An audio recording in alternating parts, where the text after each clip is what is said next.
আপকি আদালতে AIMIM এর chief Asaduddin ওয়েসির বিরুদ্ধে অভিযোগ হলো যে উনি এশুনে থেকে আক্রমণকারীদের সাপোর্ট করেন। এই অভিযোগটাও কিন্তু পাকিস্তানের। যখন শশী থারুরের ডেলিগেশন গেল, যখন আপনি ডেলিগেশন নিয়ে সৌদি আরব গেলেন, ঠিক তারপরে পাকিস্তান বিলাওয়াল ভুট্টোকে পাঠায়। আর তখন বিলাওয়াল ভুট্টো বলেন যে এরা তো রাতের অন্ধকারে হামলা চালায়, রাতের অন্ধকারে তো চোরেরা হামলা চালায়, যদি সাহস থাকতো তাহলে দিনের বেলায় হামলা করতো না। দিনেও তো হয়েছে, সেকেন্ড টাইম যখন হলো আর কি। সেকেন্ড টাইম যখন হামলা হলো দিনের আলোতেই তো হয়েছিল, সে তো ওরা দেখতেই পেয়েছিল। প্রশ্ন এটাই যে বিলাওয়াল ভুট্টো নিজের মায়ের হত্যাকারীদেরকে ভুলে গেছেন। বিলাওয়াল ভুট্টো একজন মা হারা সন্তান, আর ওনার মনে রাখা উচিত যে ওনার মাকে টেররিস্টরা মেরেছে, আর ওনার মাকে হত্যার সময় 135 মানুষের মৃত্যু হয়েছিল। আর ইউনাইটেড নেশন একটা ইনভেস্টিগেশন এজেন্সিকে পাঠিয়ে দেয়, তাতে ডিপ্লোম্যাটরাও ছিলেন। ওনারা বলেন যে পাকিস্তানের ইনভেস্টিগেটিং এজেন্সি সর্ডি ইনভেস্টিগেশন করেছে, যেখানে হত্যা হয়েছে জল দিয়ে ধুয়ে দিয়েছে তারা, সিন অফ অফেন্সকে প্রিজার্ভ করেনি ওরা। তো বিলাওয়াল ভুট্টো এটাও ভুলে গেছেন যে ওনার দাদুকে যাকে ফাঁসি দেওয়া হয়েছিল সেটা আর্মি করেছিল। আজ বিলাওয়াল ভুট্টো সব তারিখগুলো ভুলে গেলেন। যারা তারিখ ভুলে যান, মনে রাখবেন দ্বিতীয়বার সে ভিকটিম হবেই। এখন তো উনি বেশ সুর চড়িয়ে বলছেন যে যদি আমাদের জল বন্ধ করেন, যদি ওয়াটার ট্রিটি রিভাইভ না করেন, তাহলে বিশ্বে প্রথমবার নিউক্লিয়ার ওয়াটার ওয়ার হবে। দেখুন, ইন্ডিয়ার কাছে নো ফার্স্ট ইউজের কন্ডিশন তো রয়েছে। আপনি ব্যবহার করলে ইন্ডিয়াকেও ইউজ করতেই হবে। আর এই পরিস্থিতিতে যখন আপনি এই ধরনের ফালতু বকছেন, জল যদি আপনারা প্রাইম মিনিস্টার, গভর্নমেন্ট সবাই বলেছেন যে আপনারা জল পাচ্ছেন, তো জলের ট্রিটি আমরা অ্যাবেন্সি রেখেছি, জলের ট্রিটি আমরা বাতিল করিনি। জল তো আজও যাচ্ছে, কারণ জল আমরা কোথায় রাখবো? জল আজও যাচ্ছে, কিন্তু আমরা এটা কন্ট্রোল করছি, কারণ যতদিন তোমরা বীজ বুনতে থাকবে ততদিন জল পাবে না। তোমরা ভারতে সন্ত্রাসবাদের বীজ বপন করছো 70 বছর ধরে। যদি তোমাদের চাষিদের জল চাই, তাহলে তোমাদের ভারতে এইসব কাজ বন্ধ করতে হবে, ব্যাস। জল তো আজও যাচ্ছে, কিন্তু আমরা কন্ট্রোল করছি জল। আমরা এইটা করব যে ওই করব। আর বিলাওয়াল ভুট্টো এই ধরনের ছেলে মানুষই কথাবার্তা না করলেই ভালো। ও ভারতের ক্ষমতাটা একবার দেখে নিক, টেরও পেয়েছে অবশ্য। আর আজ এই দেশে মুড এমন রয়েছে, যদি কোনো প্রতিবেশী দেশ আমাদের দেশে জঙ্গি হামলা চালিয়ে দেয়, সে যারই গভর্নমেন্ট থাকুক, মোদি থাকুক বা যে কারো থাকুক, একটা তো তৈরি হয়ে গেছে যে আপনারা একটা পরিস্থিতি তৈরি করে দিয়েছেন, সেটা অন্য সরকার থাকলেও চলতেই থাকবে। তৃতীয়বার যখন এরকম হবে, চতুর্থবার যখন হবে, তখন কি অবস্থা হবে এটা ওনার বোঝা উচিত। কোথায় হবে না, সেটা যেখানে সেখানে হতে পারে, যে কোনো জায়গাতেই হতে পারে। আমরা শুধু আপনাদের রানওয়েতে করেছি, এবার আপনাদের গোটা এয়ারবেস না চলে যায়, আবার আপনাদের গুরুত্বপূর্ণ পয়েন্ট যেগুলো রয়েছে সেসব না চলে যায়।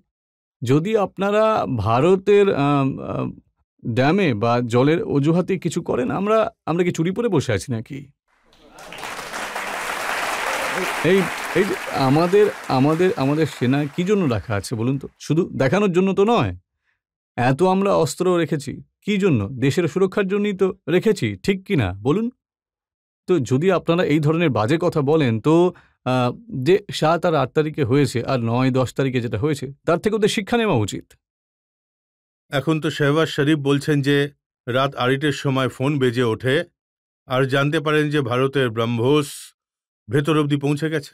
আমাদের হায়দ্রাবাদি ভাষায় একে বলা হয় যে আমরা এটা শুধু ঝলক দেখিয়েছি বাবু।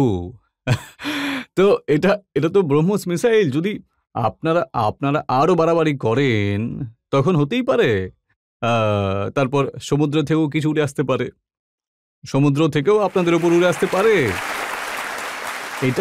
এটা পাকিস্তানের ভুল ধারণা রয়েছে যে আমরা এটা করেছি, ওই করেছি। আসলে তোমরা কিছুই করতে পারোনি। ভারতের মিলিটারি সুপ্রিমেসি অটুট রয়েছে আর চিরকাল থাকবে ইনশাআল্লাহ তাআলা। ওরা তো বলছে যে যদি আমাদের জল বন্ধ করো, শুধু বিলাওয়াল ভুট্টোর কথা বলছি না, পাকিস্তানের সেনার কথা বলছি, তাহলে আপনাদের শ্বাস বন্ধ করে দেব। আরে আপনাদের জনসংখ্যা কত, আমাদের জনসংখ্যা কত, আমাদের শ্বাস কি করে বন্ধ করবেন বলুন তো? আপনি কোথা থেকে আগে আপনারা বালুচিস্তানে হামলা তো আগে বন্ধ করুন, আগে আপনারা ইরানের আউটপোস্টে হামলাগুলো বন্ধ করুন, সবার আগে আপনারা এটা পাকিস্তানের জনগণকে বলুন যে আসিফ মুনির ট্রাম্পের সঙ্গে কি কি ডিল করে চলেছে। বলে দিন না ট্রাম্পের সঙ্গে আপনারা কি কি ডিল করে এসেছেন বলুন। ডিল দেখুন, ট্রাম্প ওনাকে হোয়াইট হাউসে নিয়ে গেছে মানে এই নয় যে ট্রাম্প শুধু ওখানে ওনাকে বসিয়ে খাবার খাইয়েছে। ট্রাম্প তো কিছু বলেছে নিশ্চয়ই, বাবু ওই বর্ডারে আমাদের জন্য তোমাকে কিছু করতে হবে, নাচতে হবে, তো নাচাবে ওনাকে ওখানে।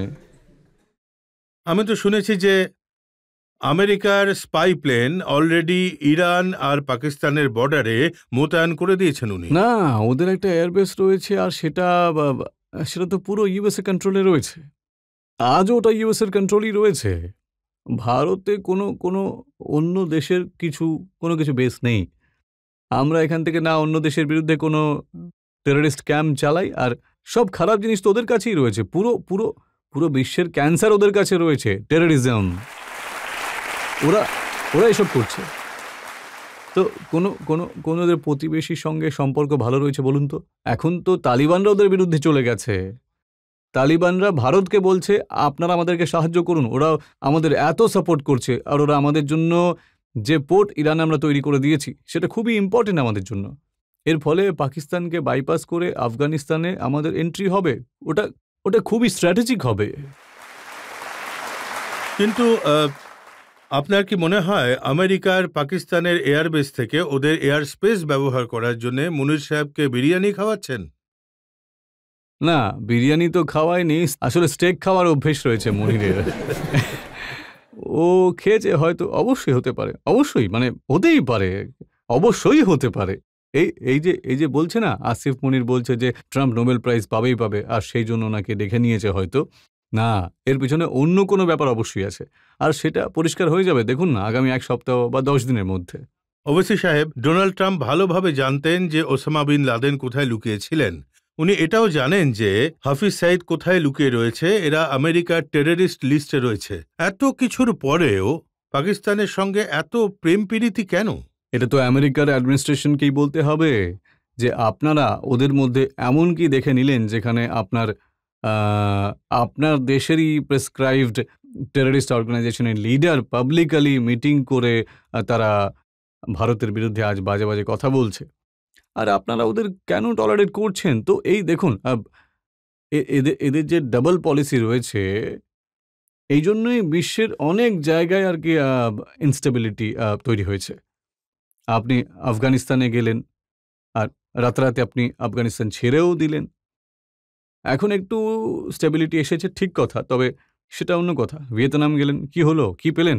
ইরাকে আপনি গেলেন, আপনি বললেন ওয়েপন্স অফ মাস ডিস্ট্রাকশন হলো, কিছুই পাওয়া গেল না।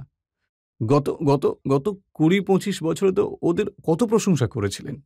তো তাই আমাদের একটু কশিয়াস থাকার দরকার আছে, খুবই দরকার। এই জন্য আমাদেরও একটা স্ট্যান্ড নেওয়া দরকার তাইওয়ানের ব্যাপারে, আমাদেরও একটা স্ট্যান্ড নেওয়া দরকার। সেটা যাই স্ট্যান্ড হোক, তবেই এটা ওদের বোধগম্য হবে। আপনি অনেক জনপ্রিয় হয়ে গেছেন ভারতের মধ্যে আপনার দেশভক্তির জন্য। আপনি সিন্দুরের পর যেভাবে সুর চড়িয়েছেন, আমি জানতে চাই স্যার, আপনি আপনার পার্টির নাম সেকুলার পার্টি রাখুন, নাম এমন হওয়া উচিত যাতে হিন্দু মুসলিম সবার মধ্যে জনপ্রিয় হোক, এটা এক। দ্বিতীয়ত আমি জানতে চাইব, ডক্টর ভীমরাও আম্বেদকর যেরকম সনাতন ধর্মকে অনেক শুধরেছিলেন, সেভাবে আপনিও ইসলামদের গোড়ামি আর কট্টরপন্থার বিরুদ্ধে যে আওয়াজ তুলছেন, আমি মনে করি স্যার আপনি ডক্টর আম্বেদকরের মতোই ইসলামের মধ্যে যে খারাপ দিক রয়েছে, গোড়ামি কট্টরপন্থা রয়েছে, তা নির্মূল করার চেষ্টা করবেন স্যার, এটা আশা করা যায়। যখন আমি এত পপুলার হয়ে গেছি তাহলে এসব করার দরকারই নেই আমার। না, উনি বলছেন যে আপনার যে পার্টি আর আপনি গোটা হিন্দুস্তানেই অ্যাকসেপ্টেবল। যা কিছু আমি বলেছি তাতে আমার কোনো পলিটিক্যাল অবজেক্টিভ বা সাফল্য অর্জন করার উদ্দেশ্য ছিলই না। আমি বলেছি তো আমার পার্টির পলিটিক্যাল ইন্টারেস্ট একপাশে সরিয়ে রেখে বলেছি, কারণ আলাদা করে বলার দরকার তো নেই। এই পেহেলগাঁওয়ের মৃত্যু নিয়ে কেউ কখনো রাজনীতি করবে? আপনি বলুন।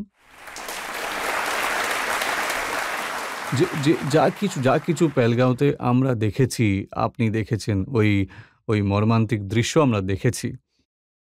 যাদের গুলি করে মারা হলো তারা তো আর এই জগতে রইলেন না, কিন্তু যাদের ওরা জীবিত ছেড়ে দিল তাদেরকে কি অবস্থায় দিন কাটাচ্ছে একবার ভেবে দেখুন তো।